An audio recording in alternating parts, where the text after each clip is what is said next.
Viewer, welcome back to our channel maths zone with PP. मैं संजीव कुमार आज आपको class 12 की राजनीति शास्त्र की चैप्टर 6 जो हमारी पर्यावरण और प्राकृतिक संसाधन है उसकी डिटेल जानकारी देता हूं और उससे रिलेटेड जितने भी इम्पोर्टेंट टॉपिक्स हैं और पॉइंट्स हैं उसकी भी जानकारी देता हूं और जितने भी क्वेश्चंस बनते हैं वो सारी बात बताऊंगा। तो आइए स्टार्ट होते हैं अब। हाँ, तो आइए आज मैं आपको इस टॉपिक से जो हमारी पर्यावरण आंदोलन एक या अनेक यहाँ से चल पर्यावरण हानि की चुनौतियों से निपटने के लिए सरकारों ने अंतर्राष्ट्रीय स्तर पर जो पेशकदमी की है हम उसके बारे में जान चुके हैं, लेकिन इन चुनौतियों के मद्देनजर कुछ महत्वपूर्ण पेशकदमियों सरकारों की तरफ से नहीं बल्कि विश्व के विभिन्न भागों में सक्रिय पर्यावरण के प्रति सचेत कार्यकर्ताओं ने की है। इन कार्यकर्ताओं में कुछ तो अंतर्राष्ट्रीय स्तर पर और बाकी स्थानीय स्तर पर सक्रिय हैं। आज पूरे विश्व में पर्यावरण आंदोलन सबसे ज्यादा जीवंत, विविधतापूर्ण तथा ताकतवर सामाजिक आंदोलन में शुमार किए जाते हैं। सामाजिक चेतना के दायरे में ही राजनीतिक कार्यवाही के नए रूप जन्म लेते हैं या उन्हें खोजा जाता है। इन आंदोलनों से नए विचार निकलते हैं। इन आंदोलनों ने हमें दृष्टि दी है कि वैयक्तिक और सामूहिक जीवन के लिए आगे के दिनों में क्या करना चाहिए और क्या नहीं करना चाहिए। यहाँ कुछ उदाहरणों की चर्चा की जा रही है जिससे पता चलता है कि मौजूदा पर्यावरण आंदोलन की एक मुख्य विशेषता उनकी विविधता है। दक्षिणी देशों मसलन मैक्सिको, चिले, ब्राजील, मलेशिया, इंडोनेशिया, महादेशीय अफ्रीका और भारत के वन आंदोलनों पर बहुत दबाव है। 3 दशकों से पर्यावरण को लेकर सक्रियता का दौर जारी है। इसके बावजूद तीसरी दुनिया के विभिन्न देशों में वनों की कटाई खतरनाक गति से जारी है। पिछले दशक में विश्व के विशालतम वनों का विनाश बढ़ा है। खनिज उद्योग पृथ्वी पर मौजूद सबसे ताकतवर उद्योगों में एक है। वैश्विक अर्थव्यवस्था में उदारीकरण के कारण दक्षिणी गोलार्ध के अनेकों देशों की अर्थव्यवस्था बहुराष्ट्रीय कंपनियों के लिए खुल चुकी है। खनिज उद्योग धरती के भीतर मौजूद संसाधनों का बाहर निकालता है, रसायनों का भरपूर उपयोग करता है, भूमि और जलमार्गों को प्रदूषित करता है और स्थानीय वनस्पतियों का विनाश करता है। इसके कारण जन समुदायों को विस्थापित होना पड़ता है। कई बातों के साथ इन कारणों से विश्व के विभिन्न भागों में खनिज उद्योग की आलोचना और विरोध हुआ है। इसका एक अच्छा उदाहरण फिलीपींस है, जहां कई समूहों और संगठनों ने एक साथ मिलकर एक ऑस्ट्रेलियाई बहुराष्ट्रीय कंपनी वेस्टर्न माइनिंग कॉरपोरेशन के खिलाफ अभियान चलाया। इस कंपनी की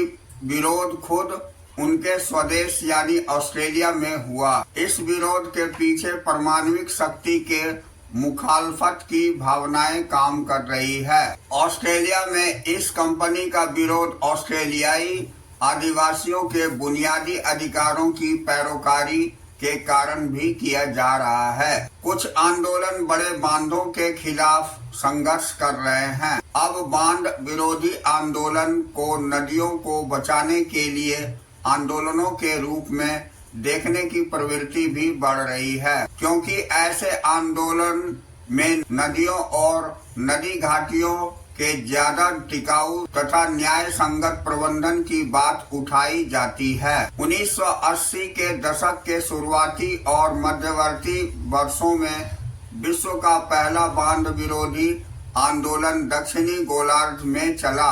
ऑस्ट्रेलिया में चला यह आंदोलन फ्रैंकलिन नदी तथा उसके परिवर्ती वन को बचाने का आंदोलन था। यह वन और विजनपन की पैरोकारी करने वाला आंदोलन था ही बांध विरोधी आंदोलन भी था।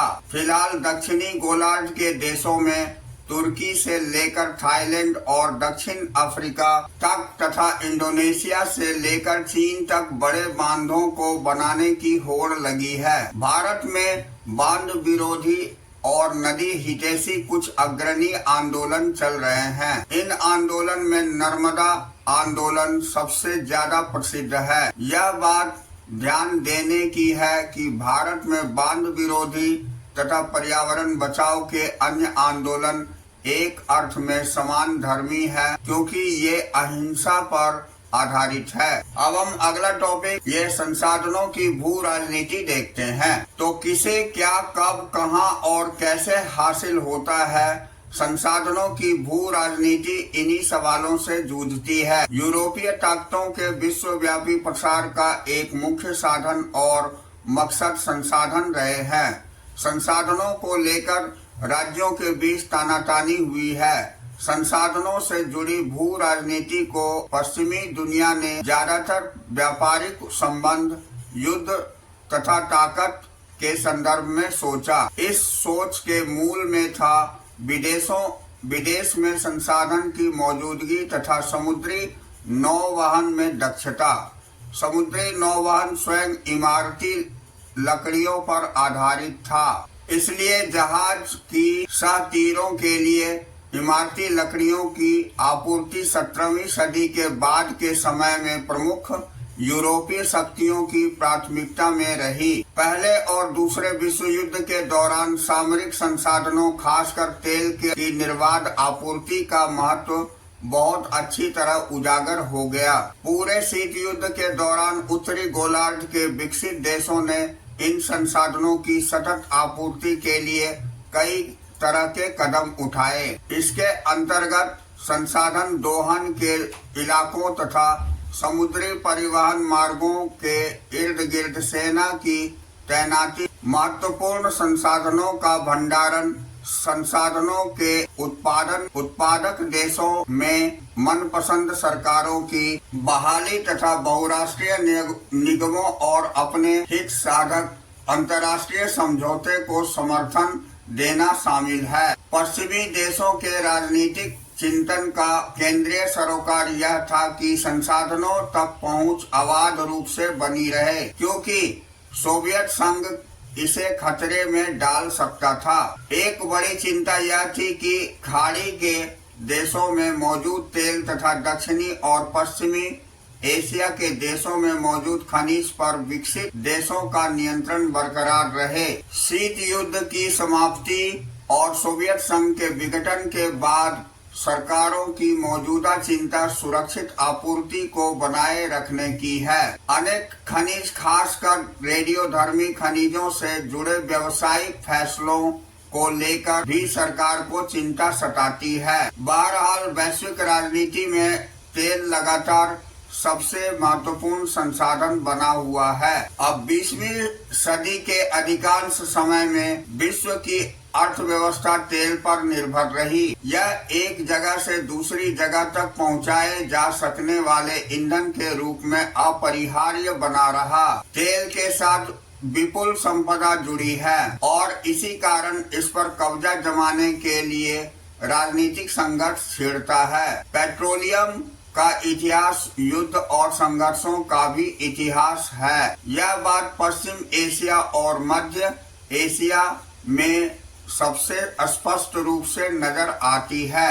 पश्चिम एशिया, खासकर खाड़ी क्षेत्र, विश्व के कुल तेल उत्पादन का 30% मुहैया कराता है। इस क्षेत्र में विश्व के ज्ञात तेल भंडार का 64% हिस्सा मौजूद है और इस कारण यही एकलौता क्षेत्र है जो तेल की मांग में खास बढ़ोतरी होने पर उसकी पूर्ति कर सकता है। सऊदी अरब के पास विश्व के कुल तेल भंडार का 1/4 हिस्सा मौजूद है। सऊदी अरब विश्व में सबसे बड़ा तेल उत्पादक देश है। इराक का ज्ञात तेल भंडार सऊदी अरब के बाद दूसरे नंबर पर है। इराक के एक बड़े हिस्से में तेल भंडारों की मौजूदगी को लेकर खोजबीन अभी नहीं हुई है। संभावना है कि इराक का तेल भंडार 112 अरब बैरल से कहीं ज्यादा हो। संयुक्त राज्य अमेरिका, यूरोप, जापान और चीन और भारत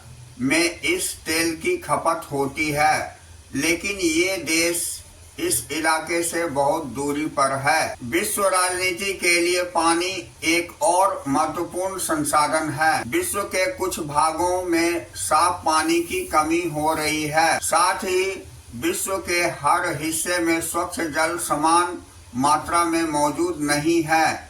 इस कारण संभावना है कि साझे जल संसाधन को लेकर पैदा मतभेद 21वीं सदी में फसाद की जड़ साबित हो। इस जीवनदायी संसाधन को लेकर हिंसक संघर्ष होने की संभावना है और इसी को इंगित करने के लिए विश्व राजनीति के कुछ विद्वानों ने जल युद्ध शब्द गढ़ा है। मिसाल के लिए हम एक प्रचलित मतभेद की चर्चा करें। जलधारा के उद्गम से दूर बसा हुआ देश उद्गम के नजदीक बसे हुए देश द्वारा इस पर बांध बनाने, इसके माध्यम से अत्यधिक सिंचाई करने या इसे प्रदूषित करने पर आपत्ति जताता है, क्योंकि ऐसे कामों से दूर बसे देश को मिलने वाले पानी की मात्रा कम होगी या उसकी गुणवत्ता घटेगी। देशों के बीच स्वच्छ जल संसाधनों को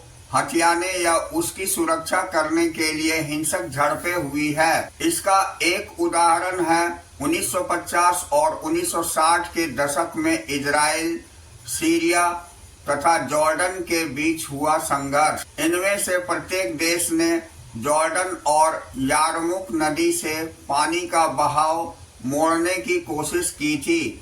फिलहाल तुर्की, सीरिया और इराक के बीच फरात नदी पर बांध के निर्माण को लेकर एक दूसरे से ठनी हुई है। बहुत से देशों के बीच नदियों का साझा है और उसके बीच सैन्य संघर्ष होते रहते हैं। अब हम अगला टॉपिक मूलवासी जो कि इंडिजिनस पीपल है और उसके अधिकार देखेंगे। तो हम इस टॉपिक से चलते हैं। तो मूलवासियों का सवाल पर्यावरण, संसाधन और राजनीति को एक साथ जोड़ देता है। संयुक्त राष्ट्र संघ ने 1982 में इसकी एक शुरुआती परिभाषा दी। इन्हें ऐसे लोगों का वंशज बताया गया जो किसी मौजूदा देश के बहुत दिनों से रहते चले आ रहे थे, फिर भी किसी दूसरे संस्कृति या जातीय मूल के लोग विश्व के दूसरे हिस्से से उस देश में आए और इन लोगों को अधीन बना लिया। किसी देश के मूलवासी आज भी उस देश की संस्थाओं के अनुरूप आचरण करने से ज्यादा अपनी परंपरा, सांस्कृतिक रिवाज और अपने खास सामाजिक आर्थिक ढर्रे पर जीवन यापन करना पसंद करते हैं। भारत सहित विश्व के विभिन्न हिस्सों में मौजूद लगभग 30 करोड़ मूलवासियों के सर्व सामान्य हित विश्व राजनीति के संदर्भ में क्या है। फिलीपींस के कोरडिलेरा क्षेत्र में 20 लाख मूलवासी लोग रहते हैं। चिले में मापुसे नामक मूलवासियों की संख्या 10 लाख है। अब बांग्लादेश के चटगांव पर्वतीय क्षेत्र में 6 लाख आदिवासी बसे हैं। उत्तर अमेरिकी मूलवासियों की संख्या 35 लाख है। पनामा नहर के पूरब में पूना नामक मूलवासी 50,000 की तादाद में हैं और उत्तरी सोवियत में ऐसे लोगों की आबादी 10 लाख है। दूसरे सामाजिक आंदोलन की तरह मूलवासी भी अपने संघर्ष, एजेंडा और अधिकारों की आवाज उठाते हैं। अब विश्व राजनीति में मूलवासियों की आवाज विश्व बिरादरी में बराबरी का दर्जा पाने के लिए उठी है। मूलवासियों के निवास वाले स्थान मध्य और दक्षिण अमेरिका, अफ्रीका, दक्षिण पूर्व एशिया और भारत में है, जहां इन्हें आदिवासी या जनजाति कहा जाता है। ऑस्ट्रेलिया और न्यूजीलैंड समेत ओशियाना क्षेत्र के बहुत से द्वीपीय देशों में हजारों सालों से पॉलिनेशिया, मेलनेशिया और माइक्रोनेशिया वंश के मूलवासी रहते हैं। सरकारों से इनकी मांग है कि इन्हें मूलवासी कौम के रूप में अपनी स्वतंत्र पहचान रखने वाला समुदाय माना जाए। अपने मूल वास स्थान पर हक की दावेदारी में विश्व भर के मूल निवासी यह जुमला इस्तेमाल करते हैं कि हम यहाँ अनंत काल से रहते चले आ रहे हैं। भौगोलिक रूप से चाहे मूलवासी अलग अलग जगहों पर कायम हैं, लेकिन जमीन और उस पर आधारित विभिन्न जीवन प्रणालियों के बारे में उनकी विश्व दृष्टि आश्चर्यजनक रूप से एक जैसी है। भूमि की हानि का अर्थ है आर्थिक संसाधन के एक आधार की हानि और मूलवासियों के जीवन के लिए बहुत बड़ा खतरा है। उस राजनीतिक आजादी का क्या मतलब जो जीने के लिए साधन ही न मुहैया कराए। अब भारत में मूलवासी के लिए अनुसूचित जनजाति या आदिवासी शब्द प्रयोग किया जाता है। ये कुल जनसंख्या का 8% है। अपवाद स्वरूप कुछ एक घुमंतु जनजातियों को छोड़ दें तो भारत की अधिकांश आदिवासी जनता अपने जीवन यापन के लिए खेती पर निर्भर है। सदियों से ये लोग बेधड़क जितनी बन पड़े उतनी जमीन पर खेती करते आ रहे थे, लेकिन ब्रिटानी औपनिवेशिक शासन कायम होने के बाद से जनजातीय समूहों का सामना बाहरी लोगों से हुआ। अब हम देखेंगे हालांकि राजनीतिक प्रतिनिधित्व के लिहाज से इनको संवैधानिक सुरक्षा हासिल है, लेकिन देश के विकास का इन्हें ज्यादा लाभ नहीं मिल सका है। आजादी के बाद से विकास की बहुत सी परियोजनाएं चली और बड़ी संख्या में लोग विस्थापित हुए। ऐसी परियोजनाओं से विस्थापित होने वालों में यह समुदाय सबसे बड़ा है। दरअसल इन लोगों ने विकास की बहुत बड़ी कीमत चुकाई है। मूलवासी समुदायों के अधिकारों से जुड़े मुद्दे राष्ट्रीय और अंतर्राष्ट्रीय राजनीति में लंबे समय तक उपेक्षित रहे हैं। हाल के दिनों में इस सवाल पर ध्यान दिया जाने लगा है। अब हम देखते हैं 1990 के दशक में विश्व के विभिन्न भागों के मूलवासियों के नेताओं के बीच संपर्क बढ़ा। इससे इनके साझे अनुभवों और सरोकारों को एक शक्ल मिली।